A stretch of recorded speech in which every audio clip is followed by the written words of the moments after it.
My friends, let us come together in this moment, not merely to hear words, but to experience within ourselves a shift in awareness. For the great burden of the human scene today is not found solely in wars or in outward disturbances, but in the silent, invisible struggles that take place within the heart and mind of nearly every individual. It makes no difference how long one has walked the spiritual path, nor how sincere one has been in prayer or meditation. Still there arise moments when anxiety, depression, or a deep heaviness of spirit seems to settle upon us, and some, looking upon these experiences, imagine they have failed spiritually, that something is wrong with their practice or their faith.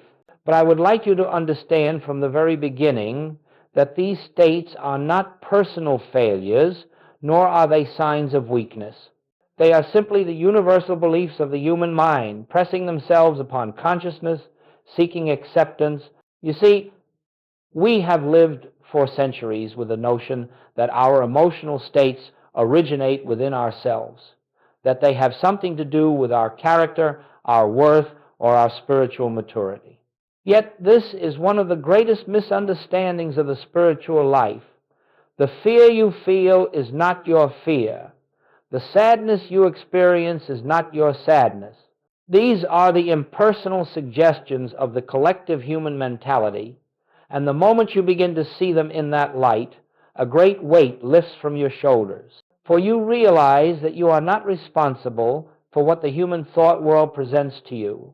You are responsible only for your response, whether you accept these suggestions as true, or whether you turn quietly inward and recognize the presence of God at the center of your being.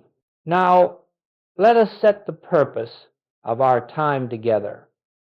We are not here to fight emotion, to overcome it, to conquer it, or to destroy it.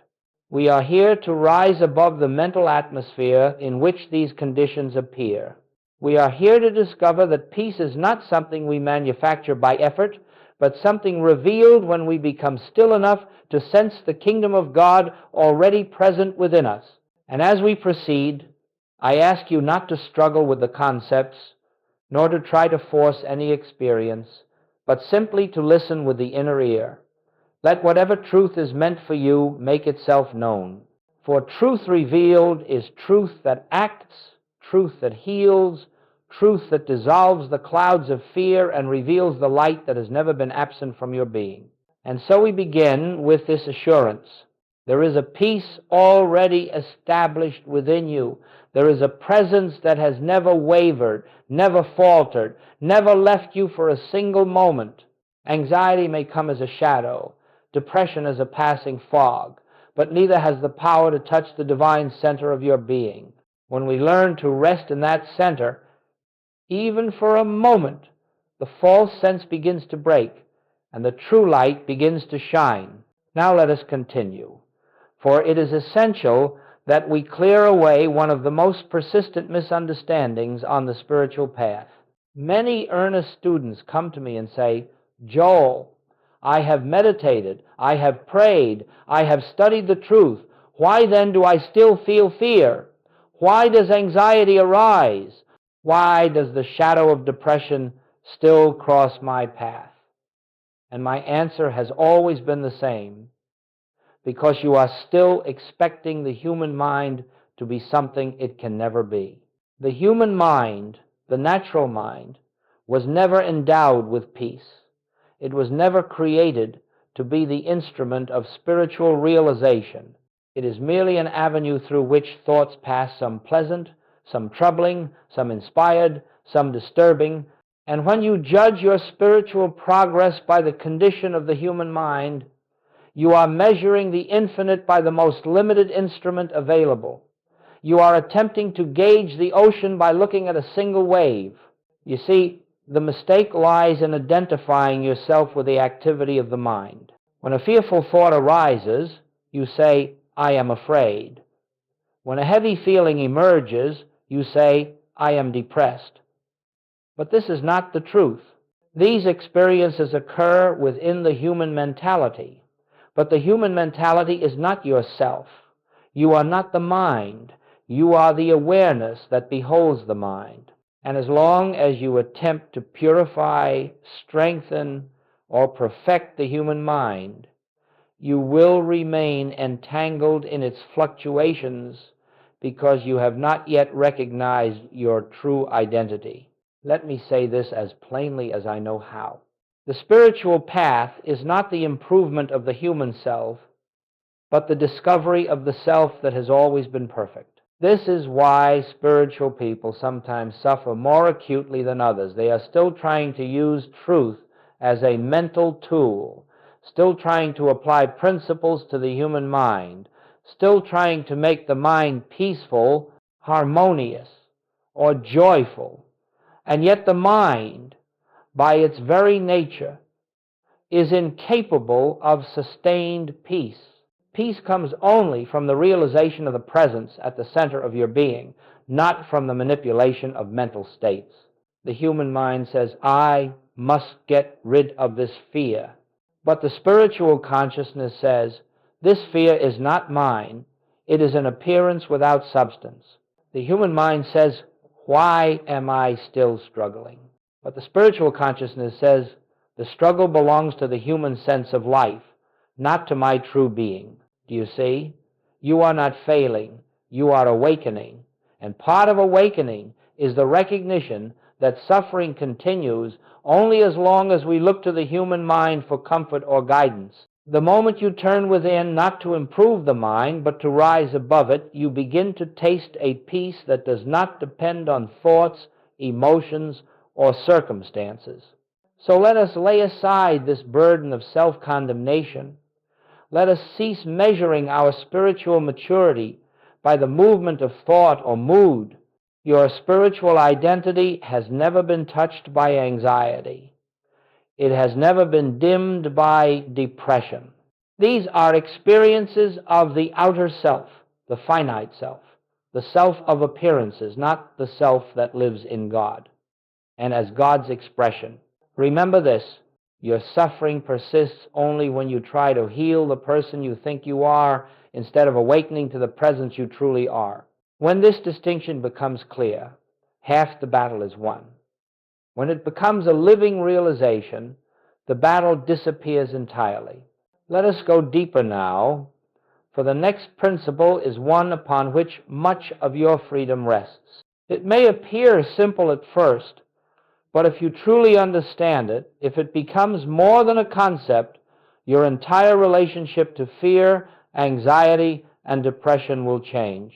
And the principle is this: fear is not personal. It does not belong to you. It never has. Fear is not a quality of your being. Fear is not generated from your soul. Fear is not the activity of your true self. Fear is a suggestion, an impersonal shadow moving across the surface of human consciousness, seeking a host, seeking acceptance, seeking a me to cling to. The tragedy is not that fear exists. The tragedy is that we have been trained to claim it as our own. We say, I am afraid, I feel anxious, I am discouraged, and the moment we attach the pronoun I to the passing suggestion, we give it a reality, a power, and a life it never possessed. Let me remind you of something profound. Anything you can observe cannot be you. If you can witness fear arising, then the fear is not the witness. If you can sense depression moving through the mind, then depression is not the one who senses. If you can feel anxiety tightening in the body, the anxiety is not the one who feels. You, the true I, are the awareness in which these appearances arise and through which they pass. They have no more identity than a gust of wind, no more substance than a shadow cast by a cloud moving across the sun. When you cease to personalize the fear, its power begins to dissolve. When you stop claiming it, it loses its anchor. When you recognize it as impersonal, it cannot lodge itself within you. You might say, Joel, fear feels very real. It feels very personal. Yes, because the human sense of self has been conditioned for centuries to believe that whatever appears in consciousness must belong to the one who is conscious. But this is the very error we are learning to correct. Just as you would not call every image on a movie screen your life, nor should you call every thought or emotion that passes before your mental eyesight yourself. Fear is not personal. It is a universal belief in separation, a belief that there is something apart from God, something that can threaten, something that can harm. And because this belief is universal, it seeks expression through any mind that will accept it. But the moment you understand that fear is an impersonal suggestion, you rob it of its only strength, your belief in it. Do not resist it. Do not fight it. Do not try to cast it out. Simply recognize with quiet clarity, this fear is not mine, it is not of God. It has no law, no substance, no power. It is an appearance without reality. Then watch how it loosens. Watch how it slips away. Watch how it fades without struggle. Every time you respond to fear as an impersonal shadow, you rise a little higher in consciousness. You establish yourself more firmly in the awareness that your true being is untouched by the movements of the human mind. And slowly, gently, the inner atmosphere begins to clear, revealing the peace that has always been present beneath the turbulence. Now we can move forward, for this understanding becomes the bridge to the next great truth, that the kingdom you seek, the peace, the joy, the assurance, is not something to be attained. It is already established within you, waiting only for recognition. Now that we understand the impersonal nature of fear, let us move deeper into the heart of truth, the recognition of the kingdom within. For without this recognition, we may succeed in calling fear impersonal, yet still feel vulnerable, still feel as though we must defend ourselves against the movement of the mind or the fluctuation of emotion.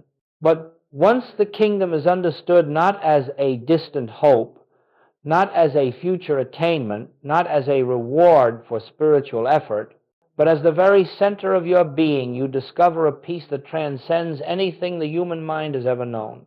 When Jesus said, "The kingdom of God is within you," he was not speaking poetically. He was revealing the eternal truth of your identity. He was declaring that within the core of your being there exists a presence that is whole, perfect, complete, and eternally free. This kingdom is not touched by the passing appearances of the outer world. It does not fluctuate with your thoughts.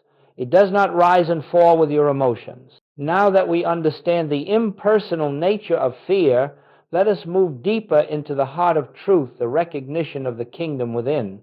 For without this recognition, we may succeed in calling fear impersonal, yet still feel vulnerable, still feel as though we must defend ourselves against the movement of the mind or the fluctuation of emotion. The kingdom is the infinite, invisible presence of God expressing itself as your very self. And so long as you continue looking outward for peace, seeking it in relationships, in circumstances, in achievements, in the approval of others, you will experience only moments of temporary harmony, followed by the inevitable return of fear or uncertainty. For everything external is unstable, temporary, and subject to change. But the kingdom within is eternal. And once you make contact, once you truly sense that inner presence, no external condition can take that peace from you. Now, let us understand something very important. The kingdom within is not a mystical feeling, nor a pleasant emotion, nor a moment of heightened inspiration. These may accompany the realization, but they are not the realization itself. The kingdom is a state of divine awareness, a deep inner knowing that beneath the world of appearances, beneath the turmoil of the mind, beneath the fluctuations of emotion, there exists a silence, a stillness, a presence that is your true life. This presence does not come into being when you meditate, nor does it disappear when you forget it. It is always here, always functioning, always expressing, but it can operate consciously in your experience only when you recognize it. And this recognition is not accomplished by effort, nor by strain, nor by trying to reach God. It comes only through stillness, through the quiet turning inward, through the gentle resting in the truth of your oneness with the infinite. You see, peace does not come because you have succeeded in removing fear. Peace comes because you have discovered the presence in which fear dissolves naturally. Peace does not come by solving problems. Peace comes by realizing that within the kingdom of God there are no problems, and that this kingdom is the very ground of your being. Once you sense this, even faintly, you begin to know that anxiety is not a power, that depression is not a substance, that fear is not a reality. They are appearances that have been sustained only by your belief in a life separate from God. And when that belief is dissolved by the recognition of the kingdom within, these shadows lose their footing entirely. So let this be our foundation. There is a presence within you that is already free, already whole, already at peace. You do not have to create it. You do not have to earn it. You do not have to purify yourself to deserve it. You have only to recognize it, to touch it, to rest in it, even for a moment, and something within begins to shift. The noise of the human mind softens. The turbulence of the emotions subsides. And you begin to taste the peace that Christ called, not as the world giveth. From this point onward, everything we explore will be based on this recognition that the peace you seek is not ahead of you, but within you. And our next step is to discover how to touch that inner presence, how to enter the stillness where fear disappears like mist in the sunlight. Let us now take the next step in this unfolding journey. For it is not enough to understand that fear is impersonal, nor is it enough to hear that the kingdom of God is within you. These truths must be realized, not as intellectual ideas, but as living experience. And such realization comes only through a certain attitude of consciousness that we call spiritual stillness, a stillness that is not the absence of thought, but the presence of recognition. Many students imagine that stillness requires them to force the mind into silence, to push thoughts away, to empty the mind by willpower. But this only intensifies the activity of the mind, and instead of peace, it brings struggle. The human mind is not quieted by force. It is quieted by the gentle recognition that there is a presence greater than the mind, and this presence is already active within you. Spiritual stillness begins with a simple turning inward, not toward the mind, not toward emotion, not toward sensation, but toward the center of being, that invisible point where God and you are one. This turning inward is not an effort. It is a relaxation. It is the release of the belief that you must do something to attain peace. Let me say this plainly. Peace does not come because you have controlled the mind. Peace comes because you have withdrawn your faith from the mind. When you sit in quiet contemplation, not trying to think, not trying to stop thought, but resting in a gentle awareness of the presence of God, you open yourself to a dimension of consciousness that has nothing to do with the activity of the human mind. Now, how do we enter this state? You begin by acknowledging silently and without strain, God is here. Where I am, God is. I need not reach out. I need only recognize. As you rest in this acknowledgement, something beautiful occurs. The mind slows, not because you have forced it, but because it senses it is no longer needed to provide safety or guidance. Emotion softens, not because you have battled it, but because you are no longer identifying yourself with it. A new atmosphere enters your awareness, an atmosphere of quiet, of assurance, of presence. Sometimes you may feel this presence as a warmth, a spaciousness, or a gentle peace. At other times, you may feel nothing at all, but the presence is there nonetheless, for it is not dependent on sensation. It is not an experience. It is a reality. And the more you rest in this recognition, the more you will find yourself able to abide in it, not only in meditation, but in the midst of daily life. Do not be concerned if thoughts continue. Do not be disturbed if emotion arises. These are not obstacles. They are simply movements of the outer self that gradually lose strength as the inner self emerges into awareness.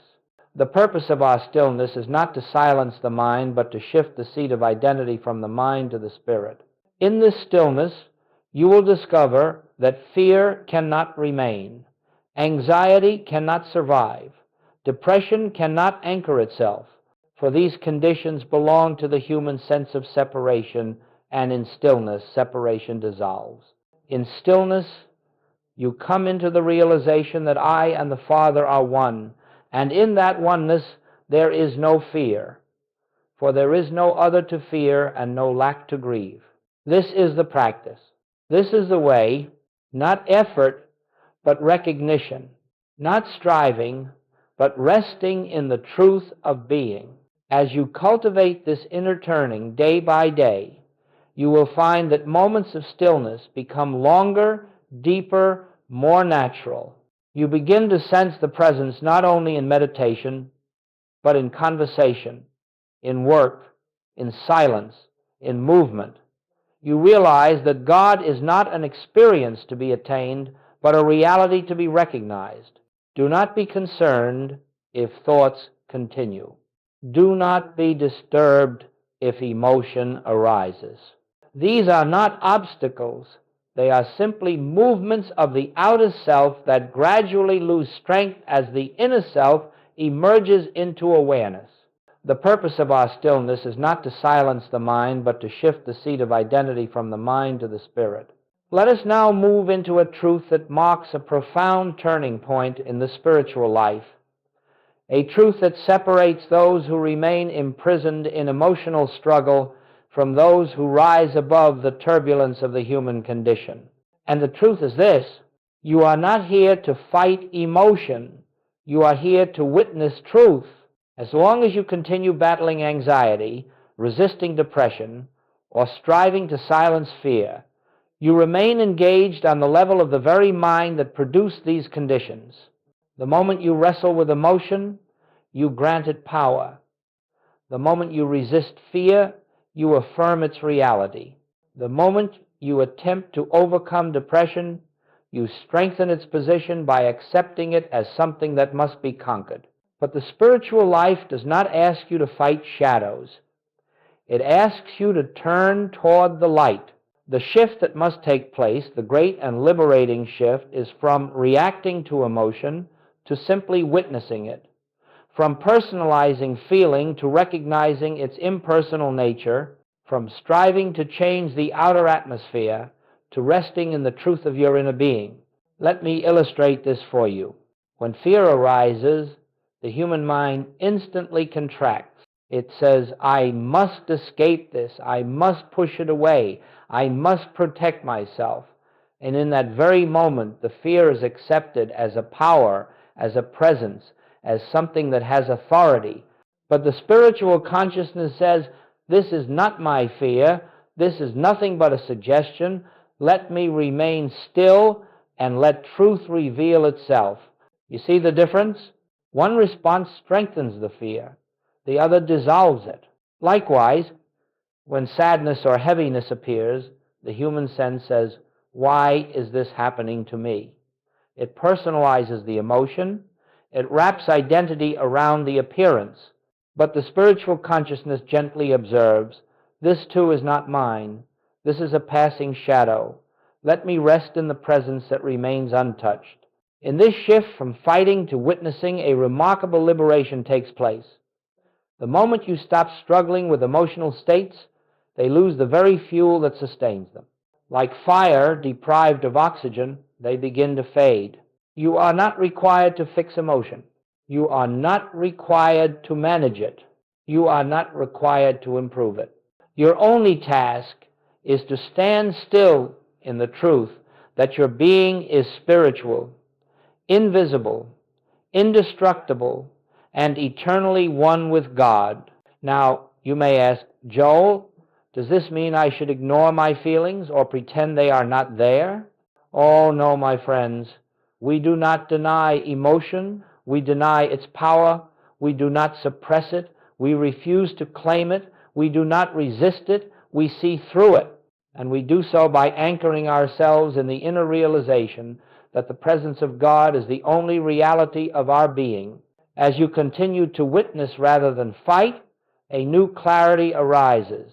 You begin to discern that every emotional disturbance is nothing but the mind reacting to an illusion of separation.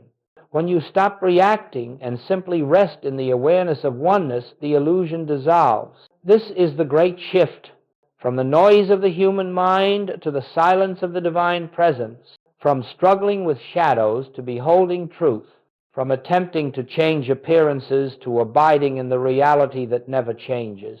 And in that abiding, fear loses its identity, depression loses its anchor, anxiety loses its momentum, for you have withdrawn the only power they ever possessed, your belief in them. This is not a fast process, nor is it a slow one. It is an unveiling. It is the dawning of light. And as this light grows within you, you will find that you no longer live from the surface of the mind, tossed about by emotional winds, but from the depth of spirit, where peace is not earned but revealed. Let us move now into one of the most vital revelations on the spiritual path, perhaps the very cornerstone upon which all inner freedom rests. For behind every fear, every anxiety, every sorrow, there lies a single root, the belief that you exist as a separate self apart from the presence of God. And until this belief is dissolved, emotional suffering will continue to arise, no matter how sincere your spiritual practice may be. The moment you feel alone, the moment you feel vulnerable, the moment you imagine yourself to be a self, surrounded by a world of powers, forces, influences, and circumstances, you have accepted the great illusion of separation. And in that instant, fear becomes possible, depression becomes possible, anxiety becomes possible. For all these states are born from the sense of aloneness, from the belief that you must somehow sustain your life by personal effort, personal wisdom, personal strength. But hear this truth clearly. You have never been a separate self. You have never lived apart from God. You have only believed that you were separate, and this belief has produced the entire burden of human suffering. When the human mind says, I am afraid, it speaks from the illusion of separateness. It believes it must defend itself. When the mind says, I am discouraged, it believes it stands alone with its burdens. When the mind says, I am overwhelmed, it imagines it is responsible for holding up the weight of life. Yet none of this is true. Behind the human sense of self stands the real self, the I of your being, the Christ consciousness that declares, I and the Father are one. This self is not struggling. This self is never anxious. This self does not know depression. This self lives in the eternal light of God's presence and has never for a moment been separate from the infinite. All spiritual healing, all spiritual peace, all spiritual awakening comes from releasing the false identification with the human self and recognizing your identity as the individualized expression of the one divine life. Let us approach this practically. When fear arises, do not say, I am afraid. Instead, turn inward and gently acknowledge this fear comes to the human sense of self, not to the I that lives in God. When heaviness comes, do not claim it as yours. Simply observe, this sadness seeks acceptance in me, but it has no place in the self that is one with God. When anxiety appears, do not enter into its story. Rest in the quiet inner knowing. This anxiety is a movement of the collective human psyche, not a statement of my being. Now, you may wonder, Joel, if I am not this human self, then what am I? You are the place where God shines through. You are the awareness in which the infinite reveals itself. You are the being that God lives as, breathes as, expresses as. You are the life of God made visible in individual form. This is not a poetic sentiment. This is the truth of your being. And when this truth becomes more real to you than the shifting conditions of the mind, a great and profound freedom begins to unfold. You discover that every emotional disturbance was tied to a false identity, and that by releasing this false identity, you release the mechanism by which fear can take hold. To help you taste this truth, let us turn inward for a moment. Allow yourself to recognize not as affirmation, but as quiet knowing. Right where I seem to be, God is. Right where this emotion appears, the presence stands untouched. I am not separate. I am not alone. I am not divided from my source. Feel the simplicity of that. Feel the relief in that. Feel the spaciousness that opens when you no longer carry the burden of a self that never truly existed. For in this realization, the whole landscape of your experience changes. Fear loses its anchor because there is no separate self to bind. Depression loses its meaning because there is no isolated soul to envelop. Anxiety dissolves because there is no fractured identity to protect. Here, in the recognition of oneness, you stand in the truth of being, and in that truth, all shadows fade. Now, my friends, having come to this recognition of oneness, let us bring this truth into daily living, for spiritual realization must not remain confined to moments of meditation. It must illuminate the small hours of the day, the moments when fear attempts to intrude, when pressure arises, when the human mind becomes stirred, or when the unexpected confronts us. For the spiritual life is not lived merely in silence, it is lived in consciousness, moment by moment, as we abide in the awareness of the kingdom within. Let us be very clear. We are not attempting to create a perfect human life. We are not seeking to eliminate all challenges, nor to craft a life of unbroken calm. No, the purpose of this path is to remain so anchored in the presence that challenges, when they come, do not touch the depths of your being. They pass like wind across the surface, while you rest in the stillness beneath. So how do we live from this inner kingdom? We begin with the simplest and most profound practice, the pause. When fear arises, pause. When anxiety tightens the body, pause. When sadness washes over you, pause. And in that pause, turn inward, not with effort, not with the intention to fix anything, but with a gentle remembrance. God is here. This moment is filled with the presence. I need not resist nor react. This pause is not a technique. It is an opening, a doorway through which the kingdom reveals itself. For the moment you pause, you no longer respond from the conditioned mind. You respond from the deeper self. Secondly, as you move through your day, refuse to personalize any emotional state that appears. If anxiety arises, do not ask, "What is wrong with me?" Instead, let the inner awareness speak. This is not my anxiety. This is the old belief in separation knocking at the door. I need not answer. When heaviness appears, do not claim it. When worry stirs, do not identify with it. When tension comes, do not call it mine. In this way, the emotional atmosphere loses its grip because you have withdrawn the agreement that gives it life. Thirdly, Allow yourself regular moments, brief, effortless moments of quiet recognition. You may not always have time to sit in meditation, but you always have time to remember, I am not separate. The presence is here. Even a single breath of recognition can shift the tone of an entire hour.